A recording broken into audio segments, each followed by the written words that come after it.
Hello friends, कैसे हैं आप सब। आई होप आप लोग स्वस्थ होंगे, अपनी तैयारी में व्यस्त होंगे। आज हम डिस्कस करेंगे सीटेट सीडीपी प्रीवियस क्वेश्चंस।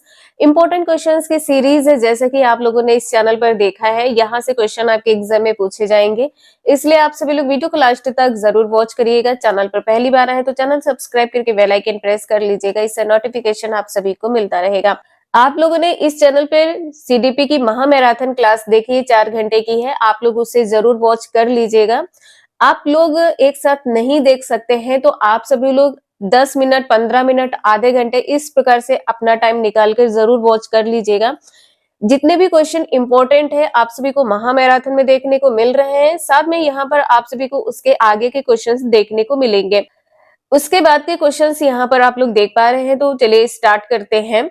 इनमें से कौन सी स्थिति बाल केंद्रित कक्षा का उदाहरण है?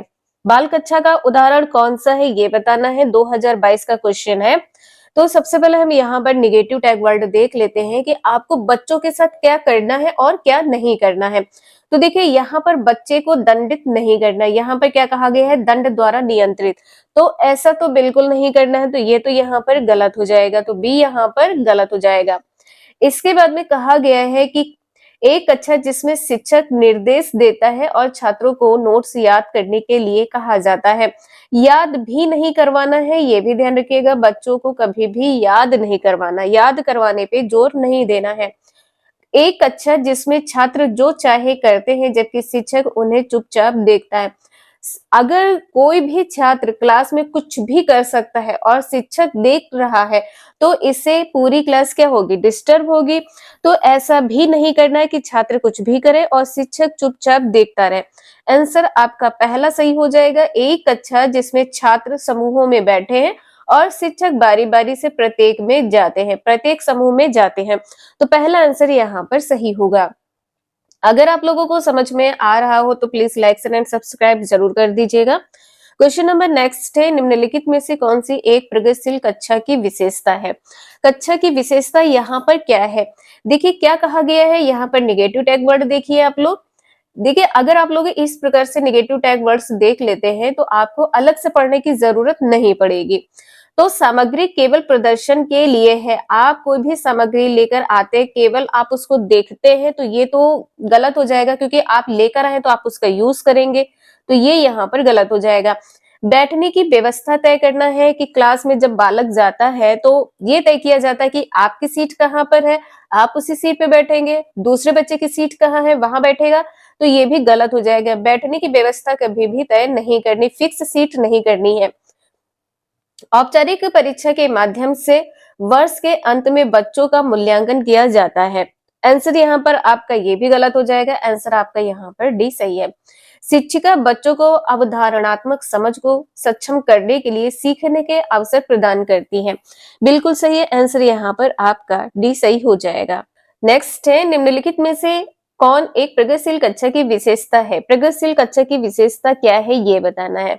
देखिए रटने पर जोर नहीं देना है, जैसे कि आपको पता है रटने एवं और प्रत्यय स्मरण पर जोर देना, ये तो यहाँ पर गलत हो जाएगा। इसके बाद में यहाँ पर कहा गया है कि प्रत्यक्ष निर्देश का पालन करना, जो शिक्षक ने कह दिया है आप उसका पालन करेंगे। आपने प्रीवियस क्वेश्चन अभी आपने देखा है कि यदि शिक्षक बोल दे रटना है तो आपको रटना है, कह दे लिखना है तो लिखना है, तो ये यहाँ पर गलत हो जाएगा। आंसर यहाँ पर आपका पहला और दूसरा सही होगा। विभिन्न प्रकार की सामग्रियों की उपलब्धता, गतिविधियों और कार्यों का प्रावधान होना चाहिए, तो बिल्कुल सही है, आंसर यहाँ पर आपका पहला सही है। क्वेश्चन नंबर नेक्स्ट है, बाल केंद्रित शिक्षा में शिक्षक किस प्रकार से होना चाहिए? देखिए यहाँ पर कहा गया है कि निर्देश देता है तथा विद्यार्थी अंधवत अनुसरण करते हैं। अंधवत का मतलब यहाँ पर क्या हो जाएगा, जैसे शिक्षक ने कुछ कह दिया है कि आपको ये करना है तो आपको वही करना है, तो ये तो यहाँ पर गलत हो जाएगा। आपको प्रश्न नहीं पूछना है, आपको ये नहीं कहना है कि सर कैसे लिखे, कहाँ से लिखे और क्यों लिखे, क्यों कब कैसे के प्रश्न आप नहीं कर सकते, तो ये तो यहाँ पर गलत हो जाएगा। बच्चों व सीखने की प्रक्रिया को सामाजिक रचनावादी रूप में देखता है। आंसर यहाँ पर आपका भी सही हो जाएगा। बच्चों को किस प्रकार से देखता है, सामाजिक रचनावादी रूप में देखता है, और जो उनकी सीखने की प्रक्रिया है इसको भी। यहाँ पर लिखा है मानकीकृत पाठचर्या तय करता है, ये भी आपका गलत हो जाएगा। कहीं पर भी मानकीकृत लिखा है तो आपका आंसर गलत होगा। और देखिए यहाँ पर ये कहा गया है कि आकलन का इस्तेमाल विद्यार्थियों को श्रेणी में बांटने के लिए करता है, विद्यार्थियों को श्रेणी में बांटना नहीं है, ये भी आपका गलत हो जाएगा। अगर बच्चों को श्रेणी में बांटने की बात यदि आ जाती है तो यहाँ पर आंसर आपका गलत होगा। क्वेश्चन नंबर नेक्स्ट है, इनमें से कौन सी प्रगतिशील शिक्षा की विशेषता नहीं है? देखिए यहाँ पर क्या नहीं है, बच्चे को रटवाना नहीं है, ठीक है, रट कर याद करने पर बल नहीं देना है, ये प्रगतिशील शिक्षा की विशेषता नहीं है। बाकी यहाँ पर क्या है, तो सतत एवं व्यापक मूल्यांकन पर बल देना है, बालक का सतत और व्यापक मूल्यांकन करना चाहिए, बिल्कुल सही है। सहयोगी शिक्षण पर बल देना है, जीवन पर्यंत शिक्षा को प्रोत्साहन देना है, ये भी सही है। जो सही नहीं है वो बी आंसर सही हो जाएगा। क्वेश्चन नंबर नेक्स्ट है, एक प्रगतिशील कक्षा में ऐसा वातावरण बनाने पर बल दिया जाना चाहिए जहां पर, तो अब यहाँ पर आंसर क्या होगा? देखिए बी, यहाँ पर सी पॉइंट में क्या कहा गया है कि जो विद्यार्थी होते हैं निष्क्रिय अनुसरण करते हैं, तो निष्क्रिय तो यहाँ पर गलत हो जाएगा। यहाँ पर कहा गया है उपलब्धि उद्देश्यों पर बल दिया जाए, तो ये भी यहाँ पर आपका गलत हो जाएगा। तो आंसर यहाँ पर क्या सही होगा? पहला, बच्चों के भावनात्मक आवश्यकताओं का ध्यान रखा जाए और अपने को महत्वपूर्ण समझे। कौन समझे अपने को महत्वपूर्ण? बालक अपने आप को महत्वपूर्ण समझे। इसके बाद में यहाँ पर देख सकते हैं क्या कहा गया है कि विद्यार्थियों से परीक्षाओं के लिए पढ़ने की अपेक्षा की जाए। देखिए यहाँ पर आपसे यदि ये अपेक्षा की जाए कि केवल आपको सीटेट पास करना है, केवल मतलब यहाँ पर ये है कि आपको आगे कुछ नहीं करना, सिर्फ सीटेट पास करना, तो ये यहाँ पर गलत हो जाएगा। सिर्फ परीक्षा को पास करने के लिए बच्चों से अपेक्षा नहीं करनी चाहिए, ये गलत है। यहाँ पर पहला आंसर सही है। नेक्स्ट है, बाल केंद्रित शिक्षण में सीखना मुख्यतः किस प्रकार होता है, ये बताना है। आंसर यहाँ पर क्या सही होगा? शिक्षकों द्वारा प्रत्यक्ष निर्देश द्वारा। अब तो आपने देख लिया है कि यदि कोई भी शिक्षक प्रत्यक्ष निर्देश देता है, आपको ये करना है, आपको वही करना है, तो ये यहाँ पर गलत हो जाएगा। अंधवत आपको निर्देश नहीं लेना है, मतलब अगर शिक्षक ने कुछ कह दिया है तो आप पूछेंगे सर ये कैसे होगा, मैम कैसे होगा, क्यों होगा, तो आप क्या करेंगे? जब भी आपको कोई काम दिया जाता है तो बिल्कुल आप आंख बंद करके उस काम को करने नहीं लगेंगे। पाठ्य पुस्तकों से, ये भी आपका यहाँ पर गलत हो जाएगा। अधिगमकर्ताओं के निष्क्रिय सुनने से, यहाँ पर निष्क्रिय हो जाएगा, ये भी गलत है। अन्वेषण का मतलब होता है खोज, आंसर डी सही है, विविध स्रोतों का अन्वेषण करके, तो डी आंसर यहाँ पर सही है। नेक्स्ट है, एक प्रगतिशील कक्षा में, अब यहाँ पर भी आपसे प्रगतिशील कक्षा के बारे में पूछा गया है, तो आंसर क्या होगा? बच्चों की भागीदारी न्यूनतम होती है? नहीं, बिल्कुल भी नहीं। बच्चा जब आया है तो कुछ ना कुछ तो वो सीखेगा, और वो जब क्लास में आया है तो मतलब वो 100% आया है। और यदि कोई भी बालक बिल्कुल शांत बैठा है या ब्लैक बोर्ड पे नहीं देख रहा है, इधर उधर देख रहा है, तो उसका मन बाहर हो सकता है, लेकिन वो स्वयं 100% आया है। बच्चे पाठ्य पुस्तक में दिए गए तथ्य को याद करते हैं, तो बच्चे को याद भी नहीं करवाना है। बच्चे व्यक्तिगत और समूह दोनों में काम करते हैं, आंसर आपका यहाँ पर सी सही हो जाएगा। बच्चों का जो मूल्यांकन है पेपर पेंसिल टेस्ट के जरिए ही किया जाता है। ऐसा नहीं होता है कि जो मूल्यांकन है आप सभी का, जो बच्चों का मूल्यांकन है ये पेपर पेंसिल टेस्ट के जरिए ही किया जाता है, ये यहाँ पर गलत हो जाएगा। क्वेश्चन नंबर नेक्स्ट है, प्रगतिशील शिक्षा में अधिगमकर्ता, अधिगमकर्ता कौन होता है? जो सीखने वाला होता है, तो किस प्रकार का होता है? स्वतंत्र होता है, वह उनमें सीखने में जिज्ञासा होती है। जब बालक स्वतंत्र होगा और सीखने में उसकी जिज्ञासा होगी तभी वह सीख पाएगा, तो आंसर आपका यहाँ पर पहला सही है। इसमें ये कहा गया है कि निर्देश के लिए पूर्णतः शिक्षकों पर निर्भर होते हैं, ये यहाँ पर गलत होगा कि यदि शिक्षक निर्देश देगा तभी बालक कार्य करेगा, नहीं देगा तो बालक बैठा रहेगा, तो ये यहाँ पर गलत हो जाएगा। को अभ्यास प्राणी के रूप में देखा जाता है जिन्हें सभ्य करने की जरूरत है, ये यहाँ पर गलत है। निष्क्रिय तो यहाँ पर गलत हो जाएगा, पहला आंसर सही है। क्वेश्चन नंबर नेक्स्ट है, इनमें से कौन सा विकल्प एक प्रगतिशील कक्षा में रचनात्मक शिक्षण का उदाहरण है? यहाँ पर रचनात्मक शिक्षण की बात की गई है, आंसर क्या सही होगा? देखिए, बार बार वेधन नहीं करवाना है, रटवाना नहीं है, बार बार अभ्यास नहीं करवाना है, पुनरावृत्ति नहीं करवाना है, रट कर याद नहीं कराना है, पुरस्कार और दंड। तो दंड यहाँ पर बच्चे को कभी भी दंडित नहीं करना है। पहला आंसर सही हो जाएगा, विविध स्पष्टीकरण। तो पहला आंसर यहाँ पर सही है। नेक्स्ट है, प्रगतिशील सिद्धांतों पर आधारित एक विद्यालय में विद्यालय की छुट्टियों और जनजातीय त्योहार एक ही समय पर पड़ते हैं तथा साप्ताहिक अवकाश भी साप्ताहिक बाजार वाले दिन होते हैं, यह क्या दर्शाता है? तो यहाँ पर आंसर आपका क्या सही हो जाएगा?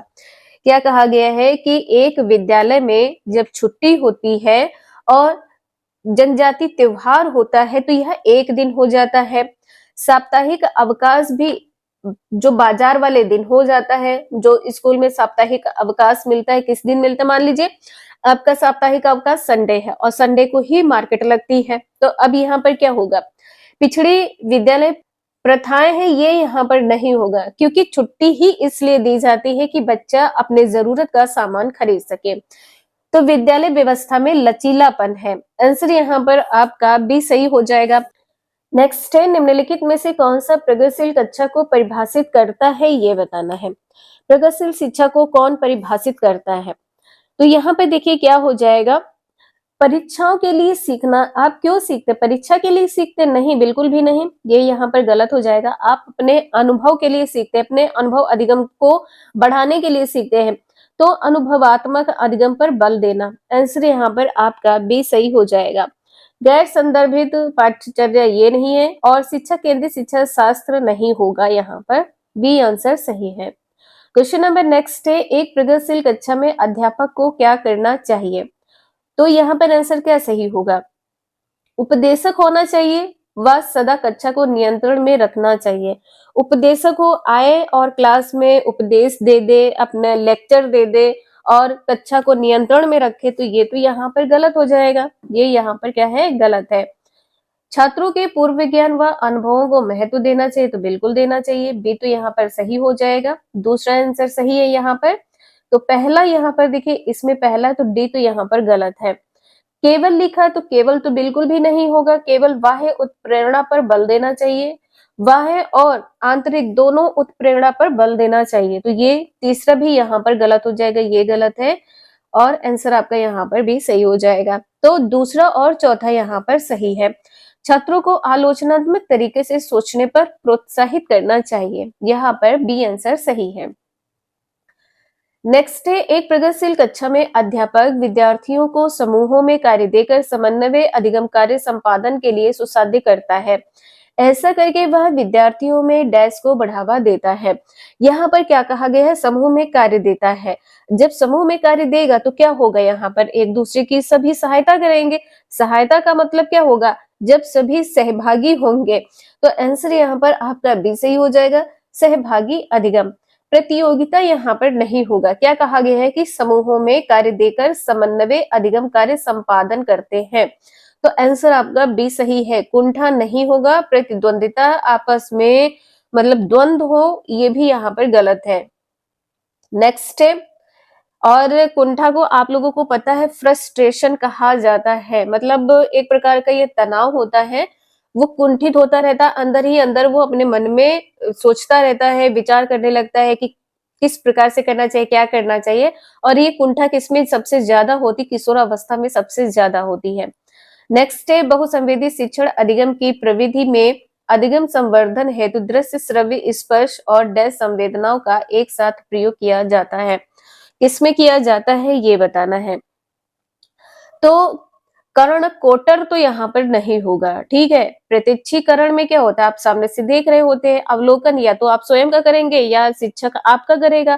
तो यहाँ पर छूना, देखना, स्पर्श तो यहाँ पर नहीं होगा, तो गति बोधक हो जाएगा। जब मान लीजिए यहाँ पर ये ब्लैक बोर्ड तो नहीं है, ये यहाँ पर एक डिस्प्ले है जिस पर लिखा जा रहा है। इसको छुआ भी जा सकता है, इसको देखा भी जा सकता है। तो यहाँ पर हो क्या रहा? तो ये गति हो रही यहाँ पर है। देखो, पेन चलाना क्या है? ये एक प्रकार की गति है। तो आंसर यहाँ पर आपका पहला सही हो जाएगा, गतिबोधक। नेक्स्ट है, सृजनात्मकता को डैश की अवधारणा से संबंधित माना जाता है। किससे संबंधित माना जाता है ये बताना है। तो जो सृजनात्मकता है यह विविध सोच से संबंधित होती है। आंसर यहाँ पर आपका डी सही हो जाएगा, विविध सोच। और सृजनात्मकता में होता क्या है, तो बालक नए कार्यों को करने में रुचि लेता है, नए कार्य को करने में रुचि लेता है। आंसर यहाँ पर आपका डी सही है। क्वेश्चन नंबर नेक्स्ट है, बुद्धिलब्धि या आईक्यू की अवधारणा दी थी किसने? तो यहाँ पर क्या हो जाएगा, स्टर्न ने दिया है। आंसर आपका यहाँ पर सी सही हो जाएगा। और ये भी क्वेश्चन आपका 2018 का है। यह आपसे ईयर इसका पूछा जाए तो 1912 से संबंधित है। 1912 में आईक्यू का प्रयोग किया गया था। और टर्मन ने प्रयोग कब किया है? टर्मन ने आईक्यू का प्रयोग कब किया है, ये आपसे पूछा जाए। टर्मन ने आईक्यू का प्रयोग कब किया है? तो 1916 में किया है। 1916 में किया है। नेक्स्ट है, ज्ञान के एक बड़े असंबद्ध भाग को प्रस्तुत करना है। असंबद्ध का मतलब क्या होता है? जो जुड़ा ना हो। तो क्या होगा यहाँ पर? यहाँ पर आंसर आपका सी सही हो जाएगा। आंसर यहाँ पर आपका सी सही है। शिक्षार्थियों के लिए अवधारणात्मक समझ को प्राप्त करने को कठिन बनाएगा। ये यहाँ पर गलत हो जाएगा। कभी भी जो ज्ञान है, ये बालक की जो अवधारणात्मक समझ है, इसको कठिन बनाएगा, ये यहाँ पर गलत हो जाएगा। तो यहाँ पर देखिए, जो ज्ञान है ये क्या है? ज्ञान अपने तरीके से जानकारी को व्यवस्थित करने में शिक्षार्थियों की सहायता करेगा, बिल्कुल सही है। और ज्ञान क्या है? तो शिक्षिका के कार्य को कठिन और शिक्षार्थियों के कार्य को आसान बनाएगा, ये भी सही है। शिक्षार्थियों के लिए प्रत्यय स्मरण को आसान बनाएगा, ये भी आपका सही है। तो जो संबद्ध भाग है ये ए, बी और डी सही हो जाएगा। लेकिन जो असंबद्ध भाग है, जो एक दूसरे के अपोजिट है, यहाँ पर वो क्या है? यहाँ पर ये कहा गया है कि बच्चे के ज्ञान को कठिन बनाएगा, ये यहाँ पर नहीं होना चाहिए। तो सी आंसर आपका सही हो जाएगा। नेक्स्ट है, सृजनात्मकता क्या है? तो सृजनात्मकता यहाँ पर क्या सही हो जाएगा, क्या है? वृद्धि का एक प्रकार है जो कौशलों से संबंधित है, जो संचित किए गए ज्ञान और अनुभव पर निर्भर है। सृजनात्मकता कभी एक दूसरे पर निर्भर नहीं रह सकते हैं। तो देखिए, अगर बालक कोई भी क्रिएटिव माइंड का है तो वो क्या निर्भर होगा किसी पर? नहीं होगा। उसको अगर कुछ करना होगा, कुछ नया सीखना होगा तो वो सीखेगा। जैसे कि यहाँ पर आप लोग नए आए होंगे, तो यहाँ पर आप लोग ये पहली क्लास देख रहे होंगे, तो यहाँ से आप सीखेंगे तो आप उसका प्रयोग अपनी रियल लाइफ में करेंगे, ठीक है। तो आपका आंसर तो यहाँ पर ये गलत हो जाएगा। बुद्धि का एक प्रकार जो संसाधन की गति को शामिल करते हुए सूचना प्रक्रमण कौशलों पर अत्यधिक निर्भर होता है, ये भी नहीं होगा। सृजनात्मकता निर्भर नहीं होती है, समस्याओं के मौलिक और अपसारी समाधानों को पहचानने अथवा तैयार करने की योग्यता है। तो बिल्कुल सही है, आंसर यहाँ पर आपका सी सही हो जाएगा। अब यहाँ पर क्या कहा गया है, जो सृजनात्मकता है 200 से ऊपर की बुद्धि लब्धि से सर्वाधिक बेहतर ढंग से परिभाषित होती है, ये भी आपका गलत है। सी आंसर सही है। नेक्स्ट है, संवेगात्मक बुद्धि बहुबुद्धि सिद्धांत के किस क्षेत्र के साथ संबंधित हो सकती है? संवेगात्मक यहाँ पर बताना है किससे होगी। तो यहाँ पर आप सभी की हो जाएगी अंतर्वैयक्तिक और अंतःवैयक्तिक। आंसर यहाँ पर आपका पहला सही हो जाएगा।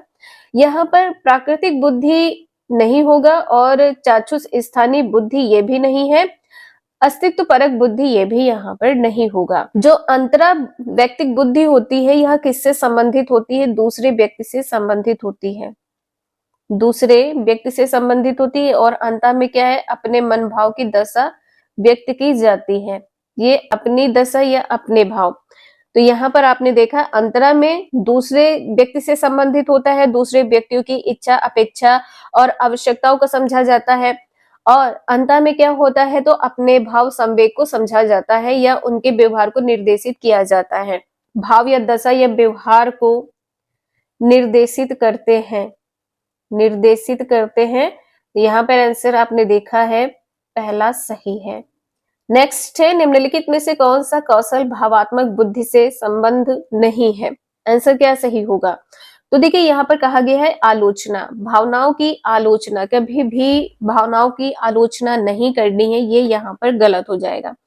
तो आंसर यहाँ पर आपने देखा है सी सही है। और संबंधित क्या है, तो भावनाओं के प्रति जागरूकता हो और भावनाओं का प्रबंधन, कक्षा सहपाठियों के साथ मैत्रीपूर्ण व्यवहार होना चाहिए, ये भी सही है। जो सही नहीं है, सी आंसर सही हो जाएगा।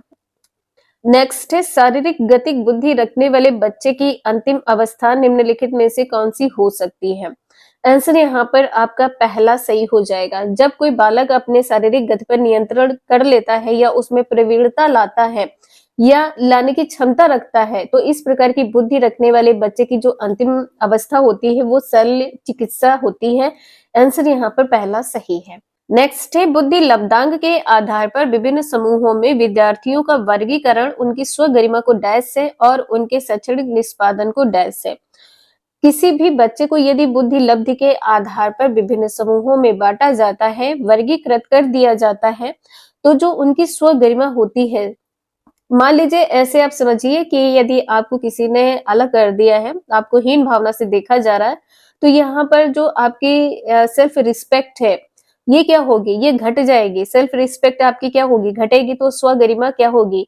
घटता है और उनके शैक्षणिक निष्पादन को, उनकी शिक्षा को क्या करेगा? प्रभावित करेगा। तो बी आंसर सही है।